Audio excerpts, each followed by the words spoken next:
ഞാൻ രാജീവ് ശിവശങ്കർ എന്നുള്ള എഴുത്തുകാരനെ പരിചയപ്പെട്ടത്.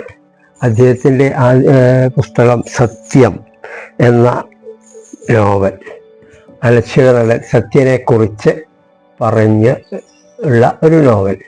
ജീവചരിത്രമാണെങ്കിലും അതൊരു നോവൽ രൂപത്തിൽ അദ്ദേഹത്തിൻ്റെ രചനാ വൈഭവം കൊണ്ട് ഗംഭീരമാക്കിയിരിക്കുന്ന ഒരു നോവലിലാണ് ഞാൻ വായിച്ചത്.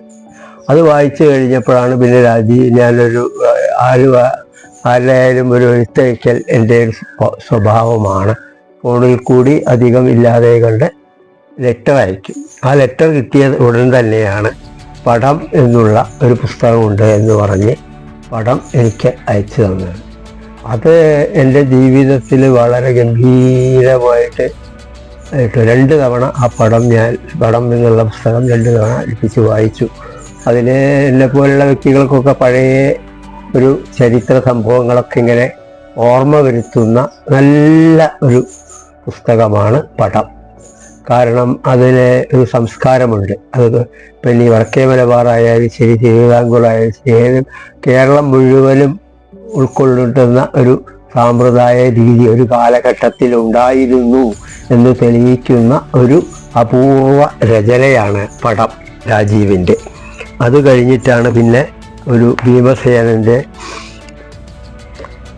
ജരാസന്ധനും ഭീമസേനനും തമ്മിലുള്ള പോരിൻ്റെ ആസ്പദമാക്കിയിട്ടുള്ള ഒരു കഥ,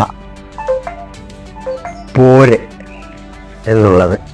അത് പിന്നെ ശങ്കരാചാര്യരെ കുറിച്ച് ഒരു പുസ്തകം, മറപ്പൊരു, രാജീവ് ശേഖരൻ്റെ. അത് കഴിഞ്ഞിട്ടാണ് പിന്നെ യമധാരി എന്ന് പറഞ്ഞൊരു നോവൽ ഉണ്ട്. അത് അയാൾ വായിച്ചു. അതെൻ്റെ ഒരു സുഹൃത്തിനെ എടുത്തു കൊടുത്തിരിക്കുകയാണ്. യമധാരി കഴിച്ചാലാണ് ചോര ചുവപ്പ് സൂര്യകാന്തി, രാജീവിൻ്റെ. അതും ഗംഭീരമായ ഒരു നോവലാണ്. മതം, അത് കഴിഞ്ഞാണ് മതം. ഇത് പ്രത്യേകമായിട്ടുള്ള ഒരു നോവൽ. അതിന് 2 തവണ വായിക്കേണ്ട ഒരു ഇതാണ് എൻ്റെ മനസ്സിലുള്ളത്. ഓരോ പുസ്തകവും അല്ലെങ്കിൽ ഓരോ രചനയും രാജീവിൻ്റേത് ഒന്നിനൊന്ന് വ്യത്യസ്തമാണ്. അതെല്ലാം നമ്മൾ ചെറിയ സംഭവങ്ങളെ എപ്പോഴെങ്കിലും കേട്ടതിന് അത് നോവൽ രൂപത്തിലേക്ക് വരുന്നു, അത് ഗംഭീരമാകുന്നു.